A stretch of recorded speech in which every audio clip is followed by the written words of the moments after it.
your life and make your truth revealed. Since you never lived it, scars never heal. In the darkness, light will take you to the other side. Ladies and gentlemen, boys and girls, chills or no ages, welcome to Robert Sports Show and the 2015 WWE Payback pay-per-view preview.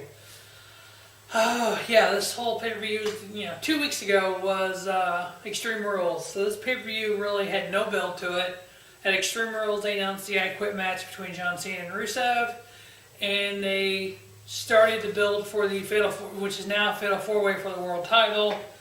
As of Monday at 5:30, when I filmed the history of the I Quit match, 2 matches were announced. There's up to 7 total matches, a pre-show plus 6 matches for the show.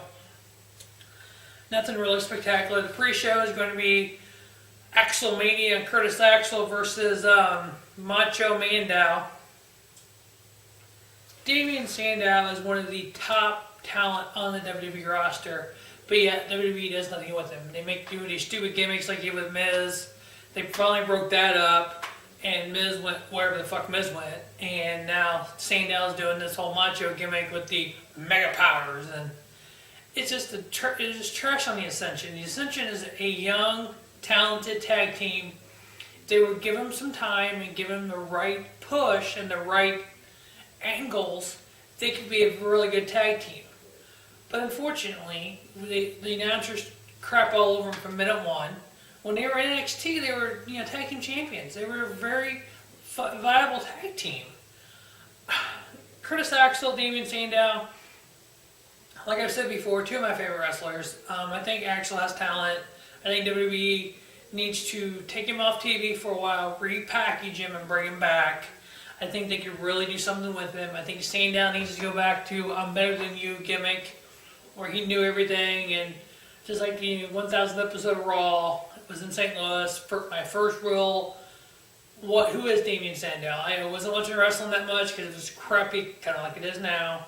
And he comes out with DX. I'm like the J-Man. I'm like, who is this guy? Just watch. I'm like, all right, J-Man said to me a bunch of times before, so I always kind of take his advice and watch. And you know what? I'm like, holy crap. Sandow's character just sucked me in right then. I mean, this guy's great. He can talk. He's the whole package. He won Money in the Bank. You're like, oh my God, basically he ended up like Mr. Kennedy did. He won the Money in the Bank, was shooting to the moon. Kennedy got hurt. Sandow lost to cash in the Money in the Bank to John Cena and went to crap since. I think Axel and Sandow win this because they're doing off the Mega Powers type gimmick with Macho Sandow. Gets Damien Sandow back to his character. Get Curtis Axel, which is a horrible name, off TV. Repackage him, bring him back in as what he used to be called in FCW, Joe Henning. Bring him in as the son of Mr. Perfect. Bring him in as the new Mr. Perfect, Joe Henning. Have him do all the gimmicks that Mr. Perfect did back in the day. Basically carbon copy that into the IC title and a nice run with the IC title, some dominant victories with the perfect plucks that he has, and escalate his talent. Get Michael Hayes to write promos for him like he wrote for CM Punk, and I think you could have something with this guy. But you got to get him off TV and completely repackage him, bring him in as Mr. Perfect's son, Joe Henning, the future, and all this. You might be able to salvage his career. If not, he's going to be like Ted DiBiase and just kind of waste away to nothing and go away. Axel and Sandow get the win here. Next, we have Wade Barrett versus King of the Ring Wade Barrett. Random. King of the Ring on a Tuesday on WWE Network. Whatever, yeah. Back in the day when the King of the Ring was the big pay-per-view, and the King of the Ring winner was the number 1 contender at SummerSlam. The Austins, the Angles, the Edges of the world. Let's all go back, I believe it was 95, 96, somewhere right in there, when a young Steve Austin won King of the Ring and interviewed that night with Michael Hayes, and the famous Austin 316 says, "I just whooped your ass." The next night on Raw, there was a gazillion Austin 316 signs, and we all know where Austin 316 went from there. You don't have him come out wearing the cape with the little king thing and the crown and all this like you have with Barrett now with Booker in the past, with Sheamus and all that. One King in the Ring, number one contender for SummerSlam. Bring it back, that's how you do it. Neville and Barrett's had some really good matches. Extreme Rules, the pre-show match was really good. I mean, Neville's just shooting to the moon here. I mean, he's taking what he did on the independent circuit, he translated that to NXT, and he's translating that down to the main roster, and he's not hitting the beat. You know, he's not missing the beat, he's hitting every mark. He's doing this, you know, the Red Arrow finisher, which is just sick. I mean, he's that guy, the high-flying, kind of the old cruiserweight type of guys that WCW had, and then the light heavyweight that WWE had. These are the guys you need, these workhorses that can go out there and just put a show on for people. Barrett actually is, like I said, a really good match at Extreme Rules, and then the finals of the King of the Ring. So you got basically one win for Neville, one ring for Barrett, and this is kind of the third match of the series for him. I look at Neville to continue shooting to the moon. I look at Neville getting the win here. Next, we have Dolph Ziggler versus Sheamus. Really, a repeat from the Kiss My Arch match last month, or 2 weeks ago. At Extreme Rules, you have a Kiss My Ass match. Now you have a regular match. Makes no sense. We all know what happened there. I looked at both these guys being involved in the IC title tournament. Oops, I left that out of the bag, which everybody knows. All wrestling fans already know. On Raw, we've seen Dean Bryan have to relinquish the Intercontinental title because of injury, because of concussions, and like he said, he doesn't know when or if he'll return to WWE wrestling. It's just sad to see 2 years in a row, last year the World Champion, this year the Intercontinental Champion, that a career like Dean Bryan's is interrupted by injury. This was a lot more serious than it was last year. This one's life-threatening. This is, you know, his after-wrestling career could be threatened if he doesn't get this figured out. Losing to Daniel Bryan off of pay-per-views, off of TV, that's fine. You know, you look at for yourself, for you and Bree, and then you and your kids down the line. Wrestling means nothing. You know, we lost Edge to a neck injury. We lost Christian to concussions. Two of the best wrestlers in WWE, same as Daniel Bryan, he's right there. All time, probably 3 of my top 5 favorites. But you know what, that's part of the business. These guys put their bodies and lives on the line day in, day out, 300 days a year for the fans. And because they love the business. I couldn't do it. I bravo any of these guys that do it. This is the real life part of it. This is the real life twist of it. Sad, true. So, Daniel Bryan, best of luck to you, man. Best of luck in your future endeavors. If it means you not ever wrestling again, as long as you're involved in wrestling somehow, whatever makes you happy, you know. If it's 2 years down the line, you want to do a specialty match at a WrestleMania, go ahead. You know, if you want to do a Seth Rollins versus Daniel Bryan at a WrestleMania down the line, or, you know, maybe Punk comes back and you and Punk hook up and do something, more power to you, but you know what, take care of your life, take care of your kids. In the ring wrestling, we'll never completely get over your wrestling ability, but you know what, we'll hook on to a Sami Zayn or a Kevin Owens or a Finn Balor. You know, one of these guys, or Seth Rollins or Dolph, or one of these guys will not take your place, but fill in the gap, like we did with an Edge and a Christian no longer there, became you and Seth Rollins, and it'll move on. You'll be missed, but good luck to you. So obviously they announced that Elimination Chambers in 2 weeks. So we had Extreme Rules 2 weeks ago. Now we have Payback, and then in 2 weeks from now we have a Elimination Chamber. 3 pay-per-views in 6 weeks. Ridiculous. No build at all these things. It was announced that with the Chamber coming back in 2 weeks, there'll be a Chamber match for the Intercontinental title, which if you're interested in, I got some ideas for some Chamber matches after I do the preview here. Next, recently just added today, I believe it was, we have Ryback versus Bray Wyatt. I mean, this obviously goes back to the first Nexus with, or second version of Nexus with Wade Barrett as the leader. Ryback, then known as Skip Sheffield, and Bray Wyatt, then known as Husky Harris. I I like Bray Wyatt. I like everything Bray Wyatt has done. When he did the feud with Cena last year, then the fall feud with Ambrose, and then the whole thing with Taker the first part of the year into Mania, and now doing this with Ryback just makes no sense. I mean, you gotta, unless you're gonna let Bray Wyatt get over on the Ryback, it makes no sense. You need Bray Wyatt to get over on a feud. You need him to actually win a feud for once and win some matches. He hasn't won in a while. If it means beating Ryback, I hate Ryback. I cannot stand Ryback with a passion, but I just love the character of Bray Wyatt. I'm afraid that Ryback's going to win this. So I'm actually picking Ryback to win. I want Bray Wyatt to be feuding with the Ortons of the world, the Rollins of the world, you know, the Cena, I mean not Cena, you know, he did Cena. Just the bigger names, the bigger the world title hunt, you know, something where he's involved in that. You can have a secondary, kind of like Taker used to be, where he would just mix himself in with the title hunt once in a while and go back and do other feuds, go back and back and forth between the title and other feuds. Wyatt's that kind of guy, you know.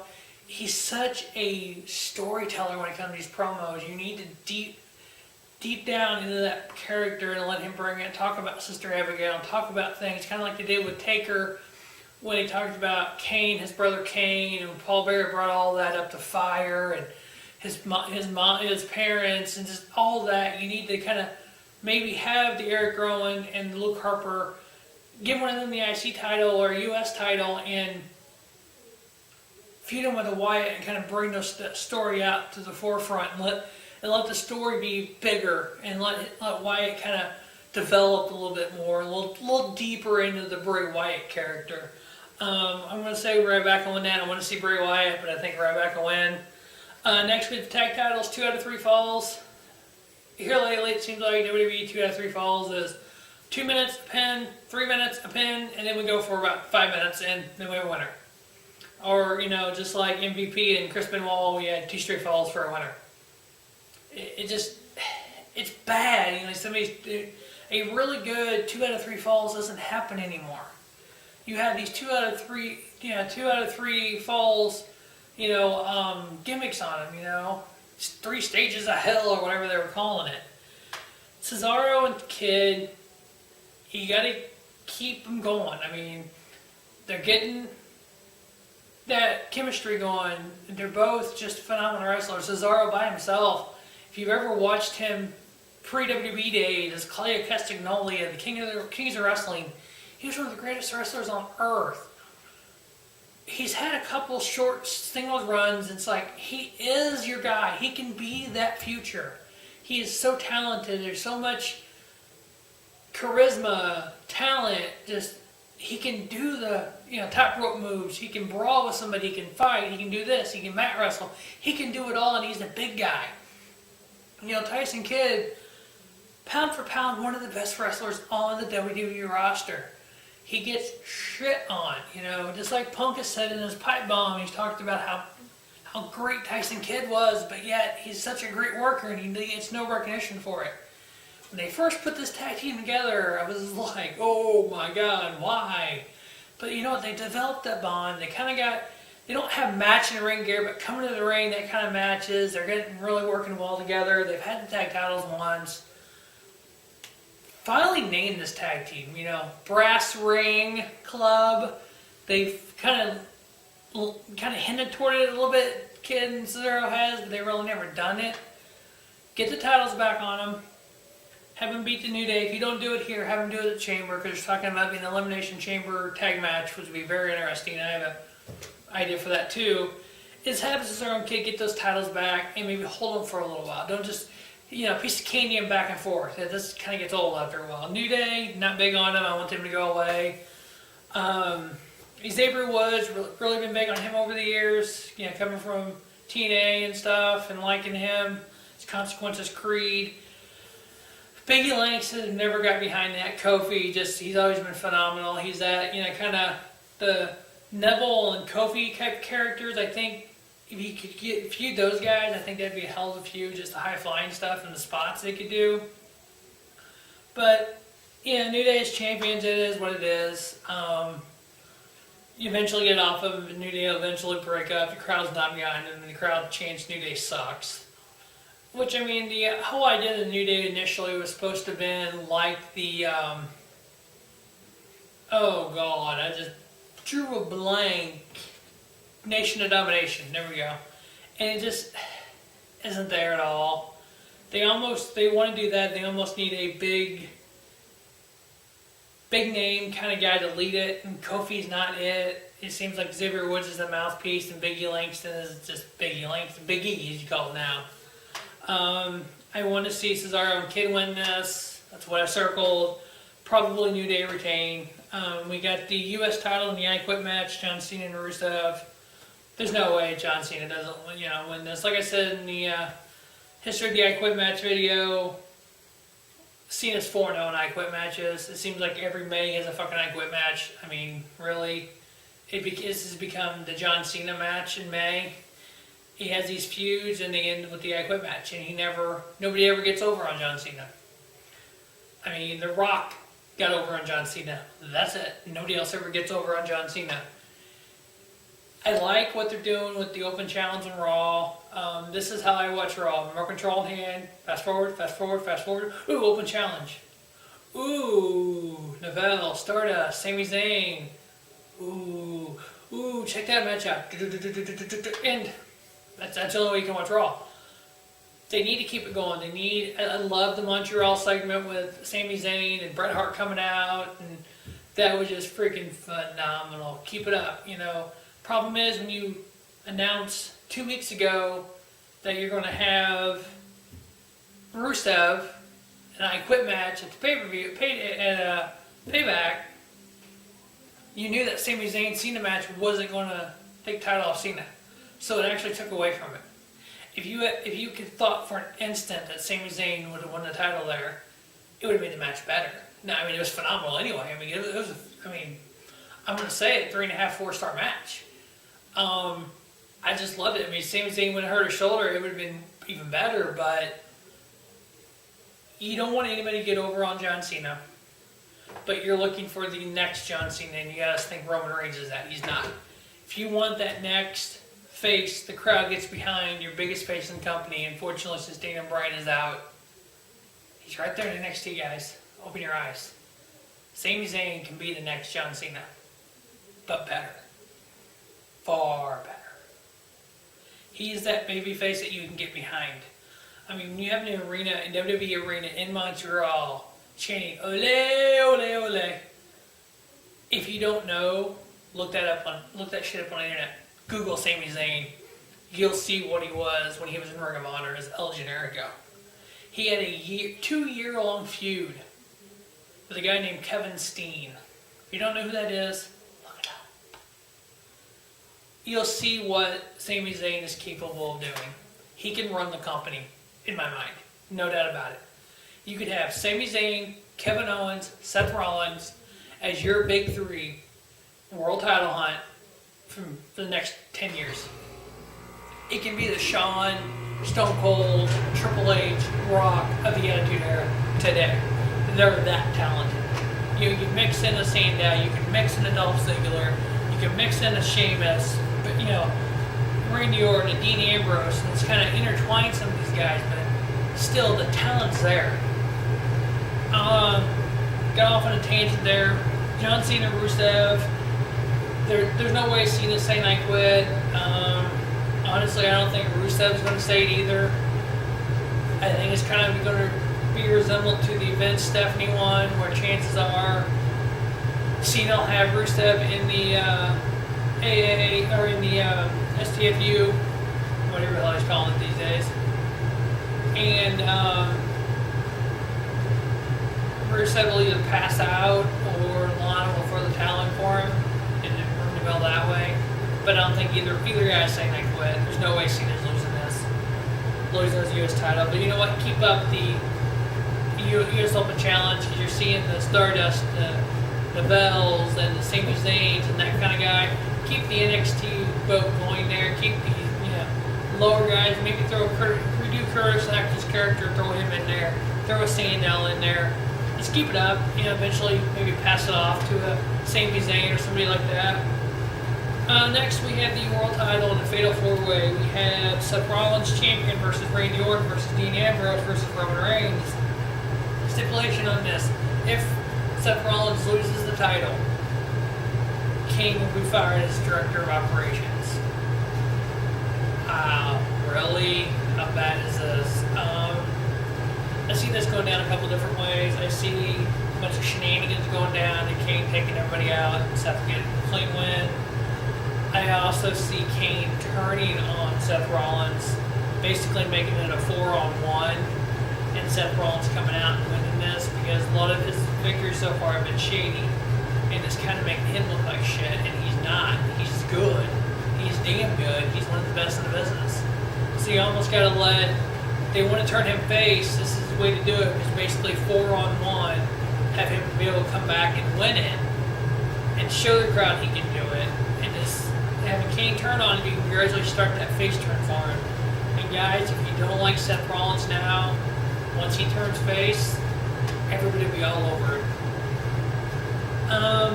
That actually wraps up the Payback preview. I know with Chamber coming up in a couple weeks, I wanted to kind of add this to it real quick. My idea what they can do with the Chamber pay-per-view, they won't do it. They won't follow what I want. They won't follow what the guys from Pro Wrestling Pulse, Quality, and J-Man want. And obviously, I'm with the Pulse too. You know, we're fans. We know what we like. We like good wrestling. We like storylines. We like talent rising to the top. We don't like shit like Roman Reigns pushed down our throat. So if I was writing the Elimination Chamber pay-per-view card in 2 weeks, I would do the IC title, Wade Barrett versus Sheamus versus Dolph Ziggler versus Neville versus Luke Harper versus Eric Rowan. For the US title, I would do Cena, Rusev, Stardust, Curtis Axel, Damien, Sandow, and Jack Swagger. For the tag titles, supposed to be in the Chamber. What I like to see is having the pods big enough. You'd have a team in each pod and a team star, kind of like a Texas Tornado type tag match. You have Cesaro and Kid, The Ascension, the Lucha Dragons, and New Day, Los Matadores, and Primetime Players. For the world title, you would have Roman Reigns, Seth Rollins, Randy Orton, Dean Ambrose, Bray Wyatt, and Kane. Divas, I would do a Diva one. I think there's only been one ever, maybe. Do Nikki Bella, Brie Bella, Naomi, Natalia, Tamika Snuka, and Cesaro. Oops, Cameron. I can't read my own handwriting. I would actually even put an NXT one on there. Obviously with champion Kevin Owens. I mean, I didn't really watch a whole lot of NXT, but I know some of the guys. Maybe Finn Balor, Tyler Breeze, guys like that. And just show this talent. They have the TakeOver show on WWE Network, and they have the whole Wednesdays with NXT. Why not start adding the NXT title match to the pay-per-views and let the fans see who some of these guys that are going to be this gobbo when they finally hit the main roster full-time. Alright, well that will wrap up the 2015 WWE Payback pay-per-view preview. As always, thanks for watching Robert Sports Show, and you can catch me on Pro Wrestling Pulse immediately following the pay-per-view for the review. You can catch me here on Robert Sports Show for the review probably Monday night. As always, thanks for watching Robert Sports Show, and have a spiffy night. Robert Sports Show, the YouTube leader in sports channels.